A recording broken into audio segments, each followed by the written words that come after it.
तो उसी के ऊपर कमेटी ने उसको बरकरार रखने का फैसला किया है। और इन अदर वर्ड्स अभी गोइंग फॉरवर्ड जो पॉलिसी रेट है वो 22% ही रहेगा। उसमें कमेटी ने एक्सटर्नल साइड की डेवलपमेंट्स को भी रिव्यू किया। इसके अलावा उन्होंने इन्फ्लेशन से रिलेटेड जो डेवलपमेंट्स हुई है रिसेंटली उसको रिव्यू किया। और ख़ासकर उन्होंने नोट किया कि पिछले महीने जून में जो टोटल हमारा जो CPI इन्फ्लेशन है ईयर ऑन ईयर उसमें सिग्निफिकेंट डिक्लाइन हुआ, क्योंकि मई के महीने में इन्फ्लेशन जो है वो 38% था और वो कम होके जून के महीने में 29.4% हो गया। और इसी तरह एवरेज इन्फ्लेशन जो है वो ड्यूरिंग द फिस्कल ईयर 2023 वो 29.2% रहा। और आपको याद हो कि हम पिछले काफ़ी महीनों से ऑलमोस्ट 6 मंथ से हम ये बताते आ रहे थे कि स्टेट बैंक की असेसमेंट के मुताबिक इस साल का इन्फ्लेशन जो है, जो साल ख़त्म हुआ है 2023, उसमें 27 से 29% रहेगा। और उसी के मुताबिक इन्फ्लेशन जो पूरे साल की एवरेज जो है 29.2% रहा। और अगले साल के लिए भी कमेटी ने डिस्कस किया है और उसमें हमारी जो आउटलुक है फॉर नेक्स्ट फिस्कल ईयर, क्योंकि अब नया साल शुरू हो गया और इस नए माली साल के लिए इन्फ्लेशन की एक्सपेक्टेशन जो है वो उसको भी रिव्यू किया गया। और हमारे जो एनालिस्ट हैं उन्होंने जो फोरकास्ट की है अगले साल के लिए उसको कमेटी ने बहुत थ्रेड पे डिस्कस किया। और उस डिस्कशन के बाद उन्होंने एक अगले साल के लिए रेंज भी डिसाइड कर दिया। तो अगले साल का जो कमेटी ने जो डिसाइड किया वो इन्फ्लेशन हमारे असेसमेंट के मुताबिक वो 20 से लेके 22% रहेगा, यानी 20 से 22% के दरमियान रहने की तवक्को है।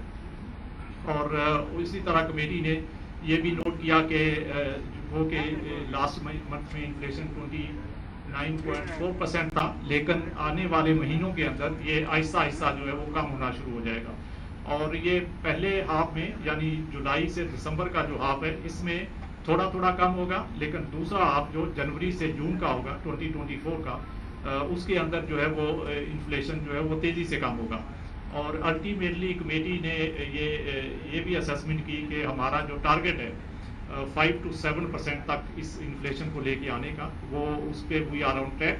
और इंशाल्लाह ये जब साल 2025 ख़त्म होने से पहले यानी तीसरे और चौथे क्वार्टर ऑफ 2025 के दरमियान समवेरे हमारा जो मीडियम टर्म आउटलुक है इन्फ्लेशन के ऊपर 5 to 7%। सो इंशाल्लाह महंगाई जो है 5 से 7% पे आएगी माली साल 2025 के ख़त्म होने से पहले। इसके साथ साथ कमेटी ने एक्सटर्नल साइड की जो डेवलपमेंट्स हैं जिसमें कि IMF के साथ SLA का साइन होना और उसके नतीजे में इन्फ्लोस का आना और उसके नतीजे में स्टेट बैंक के रिजर्व्स का बेहतर होना और एक्सचेंज मार्केट के अंदर स्टेबिलिटी का आना, ये सब चीज़ें भी कमेटी ने रिव्यू की। और उनके लिए ये इत्मीनान का बाइस थी कि इन डेवलपमेंट के साथ इस वक्त जो है वो हमारे जो मुआशी अदाद शुमार हैं उसमें बेहतरी आनी शुरू हो गई है थोड़ी थोड़ी। और साथ ही जो इकोनॉमिक आउटलुक है और जो ग्रोथ है नेक्स्ट ईयर के लिए 2023-24 उसके ऊपर भी कमेटी ने काफ़ी डिस्कशन किया। और उस डिस्कशन के बाद कमेटी ने इस असेसमेंट को इंडोर्स किया कि अगले साल की ग्रोथ जो है वो 2 से 3% के दरमियान रहेगी। और उसमें कुछ ज़ाहिर रिस्क भी हैं, कुछ हमारे डोमेस्टिक साइड की चीज़ें हैं जो जैसे डेवलपमेंट्स होंगी और कुछ एक्सटर्नल साइड की डेवलपमेंट्स हैं जिसमें कि रशिया यूक्रेन वार है या जो ऑयल प्राइसेस हैं, कमोडिटी प्राइसेस हैं और इसके अलावा और रिलेटेड जो इकोनॉमिक डेवलपमेंट्स हैं उनका भी इफेक्ट आएगा। तो इन सब चीज़ों को देखते हुए इस वक्त जो कमेटी ने फील किया कि ये ग्रोथ जो है हमारे ख्याल में 2 से 3% के दरमियान अगले साल रहेगी।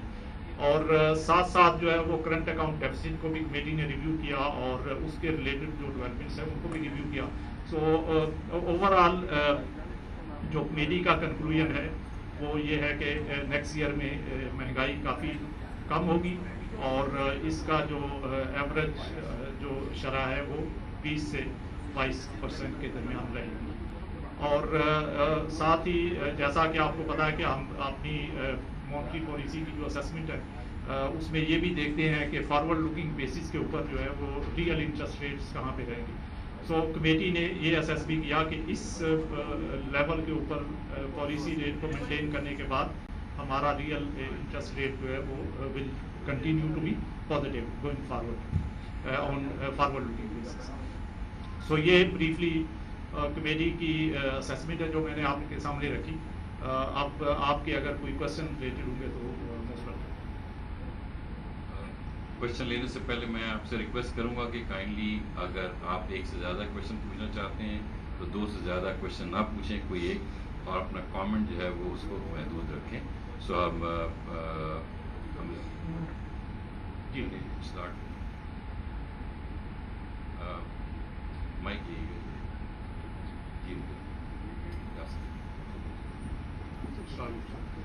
एक्सप्रेस न्यूज़ से हूँ. सर सवाल ये कि 23 जून ने रेगुलेशन जो थी इंपोर्ट से मुतालिक वो विड्रॉ कर ली थी, तो क्या उसका जो इफ़ेक्ट आना था वो मुकम्मल तौर पर एब्जॉर्ब हो गया है? और एक जान हमारे अगेंस्ट और ट्रेनर रिलीज हो रहे थे उसकी कुछ सूरत हाल बता दिएगा. करंट फिस्कल ईयर्स के अंदर जो हमारा फाइनेंसिंग का गैप होगा, फाइनेंसिंग किस तरह अरेंज होगी बता दी.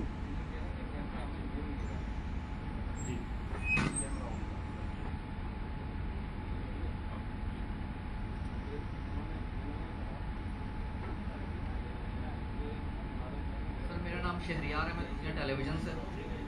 सर आपने अभी कहा कि अगले माली साल में यानी कि नेक्स्ट जो फिस्कल ईयर शुरू होगा उसमें जो ग्रोथ है वो 2 to 3% तक रहने की तवक्को है. तो क्योंकि आप लोगों की पूरी मईशत पर बहुत गहरी नज़र होती है, तो आप क्या समझते हैं कि आने 5 to 6 या 7% की ग्रोथ पाकिस्तान किस फिस्कल ईयर में जाके अचीव कर सकता है? और ये जो अभी करंट हमारी जो इकोनॉमिक सूरत हाल है जो काफ़ी कठिन है, ये कितने साल मजीद प्रोलॉन्ग रह सकती है? आपस में मैं इसको जवाब दूँ उसके बाद. सो पहला क्वेश्चन जो था वो इंपोर्ट रिस्ट्रिक्शन से रिलेटेड था. तो आपने बिल्कुल ठीक कहा कि हमने ऑलरेडी जो है वो इंपोर्ट रिस्ट्रिक्शन सारी वो विड्रॉ कर ली है. 23 जून को हमने सर्कुलर इशू किया था जिसमें कि जो इंपोर्ट्स के ऊपर हमने पहले रिस्ट्रिक्शन लगाई हुई थी और जिसमें पहले शुरू में हमने स्टेट बैंक से प्रायर अप्रूवल की बात की हुई थी जो कि मई 2022 के अंदर हमने इंट्रोड्यूस किया था और फिर जुलाई 2022 के अंदर उसमें कुछ फर्दर चीज़ें ऐड की गई थी. तो अप टू दिसंबर जो है वो उसमें स्टेट बैंक से प्रायर अप्रूवल रिक्वायरमेंट थी दिसंबर 2022. फिर हमने अर्ली जनवरी 2023 के अंदर उन इंस्ट्रक्शंस को रिवाइज किया था और उसमें हमने कहा था बैंक्स के लिए एक गाइडेंस दी थी और उस गाइडेंस के मुताबिक बैंक्स को प्रायोरिटी सेक्टर्स को जो है वो ज़्यादा फोकस करना था जिसमें कि oil related, fuel related imports हैं या उसमें एग्रीकल्चर रिलेटेड इंपोर्ट्स हैं, एक्सपोर्ट्स से रिलेटेड चीज़ें थी. उसके अलावा फार्मास्यूटिकल था, फूड रिलेटेड आइटम से. तो इनके ऊपर बैंक्स ने ज़्यादा फोकस करना था और उसके बाद फिर बाकी चीज़ों की इंपोर्ट करनी थी. तो हमने उसको एसेंशियल और नॉन एसेंशियल के अंदर कैटेगराइज कर दिया था. तो ये इंस्ट्रक्शंस जो है वो जनवरी 2023 से जून 2023 तक जो है वो कंटिन्यू की और 23 जून को, जैसे आपने कहा, 23 जून को हमने एक सर्कुलर इशू किया जिसके तहत हमने ये इंपोर्ट रिस्ट्रिक्शंस जो है वो भी ड्रा कर दी. उससे पहले अगर आपको याद हो तो हमारी इससे रिलेटेड जो और इंस्ट्रक्शंस थी वो ये थी कि कुछ मार्जिन रिक्वायरमेंट्स थी कि कोई भी एलसी अगर ओपन होती है तो उसके लिए रिक्वायर्ड था कि बैंक्स के पास इंपोर्टर जो है वो मार्जिन दिखवाएगा और वो मार्जिन जो है वो 100% तक भी था काफ़ी सारे आइटम्स के अंदर. तो वो इंस्ट्रक्शंस हमने पहले ही विड्रॉ कर ली थी. तो इन अदर वर्ड्स इस वक्त इंपोर्ट से रिलेटेड जितनी भी हमारी रिस्ट्रिक्शंस थी वो स्टेट बैंक ने विड्रॉ कर ली है. Now it is between the bank and the customer. Customer bank के पास जाता है और बैंक को अपनी रिक्वायरमेंट देता है और कस्टमर के लिए वो रिस्क अगर एक्सेप्टेबल, बैंक के लिए अगर वो कस्टमर एक्सेप्टेबल रिस्क है और बैंक उसके कस्टमर के ऊपर एक्सपोजर लेना चाहता है तो वो ले सकता है. उसमें स्टेट बैंक से कोई फर्दर कंसल्टेशन नहीं रिक्वायर्ड. उसमें बैंक अपनी पोजीशन देखेगा, अपनी क्रेडिट पॉलिसी को देखेगा, अपना रिस्क कैपिटल देखेगा और उस एग्जिस्टिंग कस्टमर के साथ अभी कितना एक्सपोजर उसने ऑलरेडी लिया हुआ है उसको देखेगा और फिर उसकी लाइट में बैंक ये फैसला कर सकता है कि वो कस्टमर को उसने ये फर्दर फैसिलिटेशन अलाउ करनी है या नहीं करनी. तो इन केस एक बैंक नहीं करता तो कस्टमर दूसरे बैंक के पास भी जा सकता है. तो लेकिन जहाँ तक स्टेट बैंक का सवाल है तो स्टेट बैंक ने इंपोर्ट रिलेटेड रिस्ट्रिक्शन जो है वो सारी विड्रॉ कर ली. दूसरा जो आपका क्वेश्चन था एफएक्स रिजर्व से रिलेटेड, तो आपको याद है कि हमारे पास जुलाई के महीने में पोस्ट SLA एग्रीमेंट जो है वो काफ़ी सारे इनफ्लोज आए। हमारे रिजर्व जो 4.5 बिलियन पे थे शुरू में, जुलाई के शुरू में, तो वो उसमें सिग्निफिकेंट इंक्रीज हुआ है और 4.2 बिलियन के जो एडिशनल इनफ्लोज हमारे पास आए हैं, जिसमें 1.2 बिलियन जो हमारे पास IMF से जो ट्रांच आई थी, इसके अलावा 2 बिलियन जो है वो हमारे पास एक बायलैटरल फ्रेंडली कंट्री से आया और 1 बिलियन एक दूसरे कंट्री से आया। तो टोटल 4.2 बिलियन के हमारे पास एडिशनल इनफ्लोज आए हैं और जिसके बाद हमारे रिजर्व जो है वो 8.7 बिलियन पे चले गए। तो उसके साथ साथ हमारी जो एक्सटर्नल डेट पेमेंट्स जो ड्यू हो रही थी, वो भी हम उनको डेट सर्विसिंग भी करते रहे। आपको पता है कि काफ़ी सारा हमारा डेट जो है वो जुलाई में ड्यू था, तो उस डेट को भी हमने पूरा रीपे किया है और उसमें टोटल कोई अराउंड 1.8 बिलियन की डेट सर्विसिंग हमने जुलाई के महीने में की है, जिसमें के 300 मिलियन के करीब प्रिंसिपल था और 1.5 मिलियन के करीब जो है वो 300 मिलियन इंटरेस्ट था और 1.5 मिलियन जो है वो प्रिंसिपल अमाउंट था। तो टोटल 1.8 बिलियन की डेट सर्विसिंग की है जुलाई में। तो इस डेट सर्विसिंग के बावजूद हमारे रिजर्व में इस वक्त जो डिक्लाइन आया वो 500 मिलियन का है। तो इस वक्त हमारे पास 8.2 बिलियन डॉलर के रिजर्व्स हैं, डिस्पाइट द फैक्ट कि हमने सारी अपनी जो 1.8 के करीब जो जुलाई की डेट सर्विसिंग करनी थी वो सारे के सारे। गोइंग फॉरवर्ड जो हमारे रिजर्व्स में आपको पता है कि it will depend on the inflows and outflows. Outflows हमें पहले से पता है कि हमारे पास जो रिपेमेंट्स आनी है और उनको हमने सर्विस करना है, उसमें से कुछ ऐसे हैं जो रोल ओवर हो जाएंगे, कुछ जो है वो हमें रीपे करते हैं। साथ साथ हमने इनफ्लोज के मुख्तलिफ सोर्सेज भी गवर्नमेंट की तरफ से हमें जो इंटीमेट किए हुए हैं, गवर्नमेंट भी अपने मुख्तलिफ सोर्सेज के साथ इन कोऑर्डिनेशन वो एक्सप्लोर कर रहे हैं जहाँ जहाँ से इनफ्लोज आने हैं और उनको एक्सपीडाइट कर रहे हैं।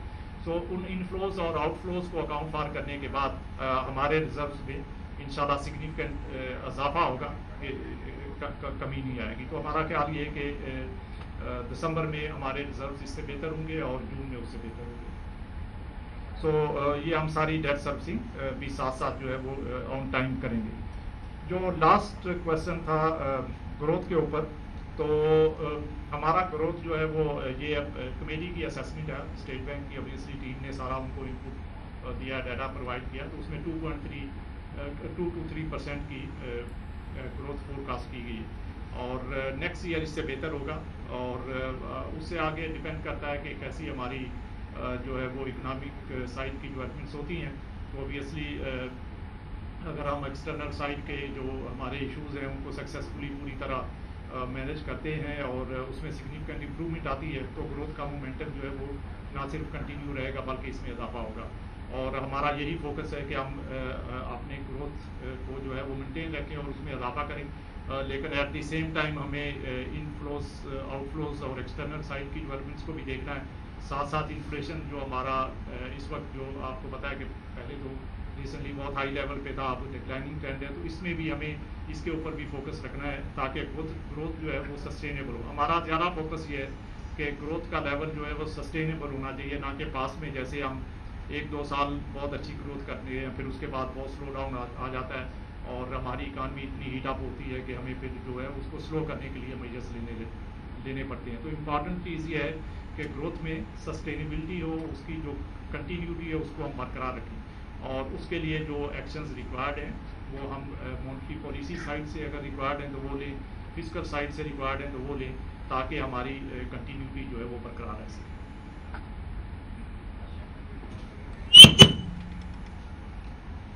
साहब ये बताइएगा कि लास्ट प्रेस कॉन्फ्रेंस में भी कुछ डिस्कशन हुआ था कुछ बैंक्स के हवाले से कि डॉलर मैनिपुलेशन पे। अच्छा, अब सूरत हाल ये है कि अब आपने कहा कि स्टेट बैंक की जानिब से जो है वो इंपोर्ट पर पाबंदी ख़त्म कर दी गई है, अब ये कस्टमर और बैंक के दरमियान मामला हैं। तो जिन बैंकों पर स्टेट बैंक पहले कुछ नहीं कर सकी उनको आपने इतना बाख्तियार कर दिया है कि जो बिजनेसमैन हैं वो धक्के खाने पर मजबूर हैं। बहुत सारे बिजनेसमैन, चाहे वो फेडरेशन हो, चैम्बर हो या बड़े बिजनेसमैन हो, वो इस वक्त पर रो रहे होते हैं कि उनको जो है वो चीज़ें नहीं क्लियर होती जो इम्पोर्ट के हवाले से। लोग अच्छे हैं,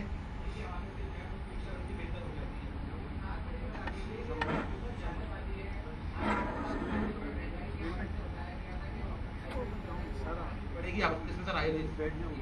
तो क्या ये हुकूमत ने आज जाते हुए जो है वो जान छुड़ाने वाला काम किया है कि स्टेट बैंक को जो है वो मॉनेटरी पॉलिसी नहीं बढ़ानी पड़ी है, ये कोई पॉलिटिकल फैसला है? क्योंकि सब तो बाहर उम्मीद लगाए बैठे हुए थे कि आज भी शरह सूद में इजाफा होगा। मेट्रो टीवी चैनल सर एक बार बताइए कि ये जो डॉलर्स के रेट्स में थे कि आपने पहले दिन कहा था कि ओपन मार्केट बैंक में 1.5% का जो है डिफरेंस हो, लेकिन इस वक्त हम अब ये देख रहे हैं कि इंटर बैंक में जो और ओपन मार्केट में डॉलर में जो फ़र्क आ रहा है वो तकरीबन 4 से 5 या 3 से 4 रुपए का फ़र्क आ रहा है। इसके अलावा ये है कि ये जो आपने अपने फैसला किया है कि मनी एक्सचेंजेस से कि आपने निजी मनी एक्सचेंजेस को ये इजाज़त दी है कि वो दुबई से जो है वो या बाहर से जो है वो डॉलर को जो है वो इम्पोर्ट कर सकते हैं, तो इसका क्या इम्पैक्ट क्या पड़ेगा? क्या आप समझते हैं कि इससे क्या पाकिस्तान अपनी जो फॉरेन एक्सचेंज में इसमें जो है वो कोई स्टेबिलिटी आएगी, या फिर ये कि ये भी कोई सट्टे वाली कहानी होगी कि 1 साल के बाद पता चले कि जनाब उसने ये फ़ायदा उठा लिया और ये फ़ायदा उठा लिया, एक इंक्वायरी कमेटी बनाओ और देखो किसने कितने डॉलर मंगाए। तो मतलब ये कि क्या है सूरत हाल है ये। और दूसरी बात सर एक फर्क होता है कि हमें तो मुस्लिम मुल्क हमें शर्म आनी चाहिए कि हम सूद पे बात करते हैं कि कितने फीसद सूद बढ़ेगा और कितने फीसद सूद नीचे आएगा, शर्म होता है हमारे लिए। लेकिन बात वो ये है कि क्या स्टेट बैंक ने एक स्टेटमेंट दिया था कि बिला सूदी जो मईशत है उसकी जानिब हम क्या बढ़ेंगे, या उस पर कुछ काम हो रहा है या नहीं हो रहा है? Thank you.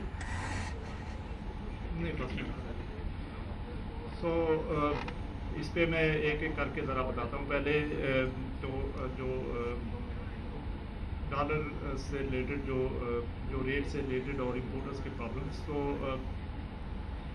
तो देखें पहले इसके एक तो बात ये बहुत क्लियर है कि बैंक्स जो है वो अपनी मार्केट पोजीशन को देखते हुए कस्टमर को चार्ज करते हैं, लेकिन इसका मतलब ये नहीं होता कि कस्टमर को बिल्कुल जो है वो बैंक के रहमो करम पे छोड़ दिया जाए। तो उसके अंदर एक रीज़नेबल उनको जो है वो स्प्रेड जो है वो मेंटेन करना होता है, और उसी के ऊपर हमारा फोकस है। बैंक्स के साथ जो हम डिस्कशन भी करते रहते हैं कि उनका, क्योंकि बैंक जो है वो रिस्क ले रहा होता है और इस रिस्क का एक उनको जो है वो प्रीमियम चार्ज करना होता है, पर वो प्रीमियम मार्केट नॉर्म के मुताबिक होना चाहिए, विद इन रीजनेबल रहना चाहिए। तो मार्केट डिटरमेंट एक्सचेंज रेट का मतलब ये है कि जो चीज़ें जो डेवलपमेंट्स हो रही हो मार्केट से अलाइंड हो, कोई आउट ऑफ द मार्केट बहुत चीज़ें वो नहीं होनी चाहिए, क्योंकि अगर वो होगा तो इसका मतलब है कि उसमें स्पेकुलेशन का एलिमेंट है और वो उसको हम फिर जो है वो नहीं होने देंगे। लेकिन अगर मार्केट नाम के मुताबिक चीज़ें चल रही हैं तो देन इसी जगह पे ये नहीं कहा हुआ कि पॉलिसी रेट इंक्रीज़ किया जाएगा। उन्होंने कहा कि हमारा मॉनेटरी पॉलिसी स्टांस जो है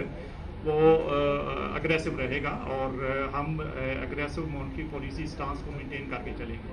और इसीलिए अगर आप देखें कि हमारी जो इस वक्त जो पॉलिसी रेट है, हम उसको जब उसकी असेसमेंट करते हैं और उसकी फ्यूचर डायरेक्शन को डिसाइड करती है कमेटी, तो उसमें वो ये देखती है कि फ्यूचर जो है वो मार्केट की डेवलपमेंट्स क्या होने जा रही हैं और उसके साथ साथ जो है वो इन्फ्लेशन का आउटलुक क्या है।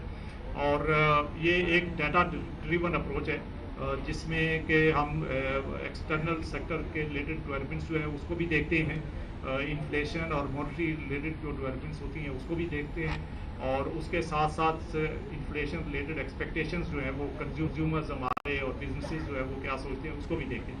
और इन सब चीज़ों को देखने के बाद मॉनेटरी स्टांस जो है वो कमेटी उसके ऊपर फैसला करती है। और आज की मीटिंग में कमेटी ने ये सब चीज़ें रिव्यू की और उसके बाद उसने ये डिसाइड किया कि फ़िलहाल जो हमारा मॉनेटरी स्टांस है और एग्जिस्टिंग जो पॉलिसी रेट है वो अलाइंड है विद द मार्केट फंडामेंटल्स, और हमारा स्टांस इस रेट पे ऊपर भी अग्रेसिव मॉनेटरी स्टांस है। अगर हम उसको कट करने की बात करते हैं तो वो शायद लूजनिंग ऑफ मॉनेटरी स्टांस होता है, बट क्योंकि हमने मेंटेन किया हुआ है और it is already at a very high level of 22%, और उसमें सब जो मॉनेटरी पॉलिसी और उससे रिलेटेड जो रिस्क हैं उनको कैप्चर किया गया। और उसके साथ साथ जो है वो कमेटी ने अभी जो recent for instance fiscal side की या एनर्जी साइड के रिलेटेड जो गवर्नमेंट ने मेजर्स लिए हैं उसको भी असेस किया और उसका इम्पैक्ट भी असेस किया, और उसके बाद कमेटी ने डिसाइड किया कि इस लेवल के ऊपर रेट मेंटेन करके भी स्टिल फॉरवर्ड लुकिंग बेसिस पे हमारा जो रियल इंटरेस्ट रेट है वो